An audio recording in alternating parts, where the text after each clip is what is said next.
നമസ്കാരം. മുല്ലപ്പെരിയാർ ഉറക്കം കെടുത്തുകയാണ് മലയാളികളുടെ. ഇനി ഇത് പറഞ്ഞു നടക്കുന്നവരെ ഞങ്ങൾ കായികമായും നിയമപരമായും നേരിടും. അട്ടുംഭാവം കണ്ടാലേ കേരളം മൊത്തം മുങ്ങുന്ന പോലെ ആ പാടെ 2-3 സ്ഥലത്താ വെള്ളം കയറി. അപ്പോഴത്തേക്ക് എന്തൊരു ഷോ. നിന്റെ വീട്ടിൽ വെള്ളം കയറാൻ സാധ്യയില്ലല്ലോ. ഒരിക്കലും ഇല്ല. മുഖ്യമന്ത്രി പൊട്ടിത്തെറിച്ചുകൊണ്ട് പറയുന്നു മുല്ലപ്പെരിയാർ എന്തോ സംഭവിക്കും എന്ന് പറഞ്ഞ് ചിലർ കിടന്ന് ബഹളം വെക്കുന്നുണ്ടെന്ന്. ഇപ്പൊ പ്രത്യേക ആശങ്കയുടെ അടിസ്ഥാനമില്ല. ഞാൻ നിനക്ക് എന്ത് ദ്രോഹം ചെയ്തടാ? എന്റെ കാലനായിട്ടാണോ അവനെ കൊണ്ട് കെട്ടിയെടുത്തിരിക്കുന്നത്?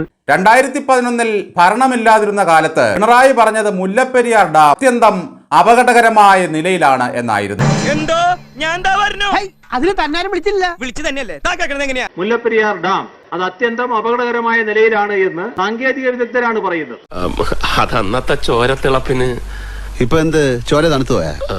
സാഹചര്യങ്ങളുടെ സമ്മർദ്ദം കൊണ്ട് തങ്കക്കുറവേ നമ്മൾ ഈ നാണം കെടുത്തല്ലോ. ഈ ഡാം തകർന്നേക്കാനിടയുണ്ട്, തകരും എന്ന് തന്നെയാണ് വിദഗ്ധർ പറയുന്നത്. ഉമ്മൻചാണ്ടി ഭരിച്ചുകൊണ്ടിരുന്നപ്പോൾ സുർക്കി മിശ്രിതത്തിന് പശപശപ്പ് തീരെ കുറവായിരുന്നു.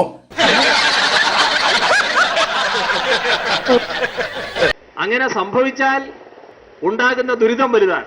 എനിക്കൊന്നും ഓർമ്മ വരുന്നില്ല ഈശ്വര. നീ കിടന്ന് ഉരുളൊന്നും വേണ്ട. ഇക്കാര്യമേ എനിക്ക് നല്ല ഓർമ്മയുണ്ട്. എന്താ ഉറക്കം വരുന്നു.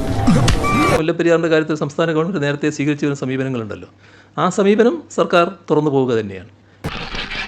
ഇവരാ പ്രശ്നം.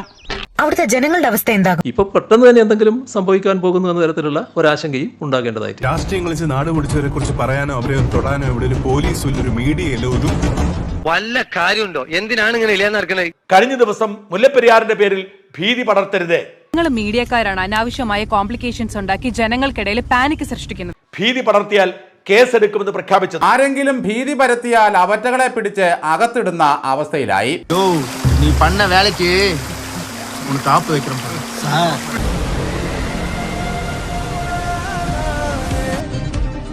എത്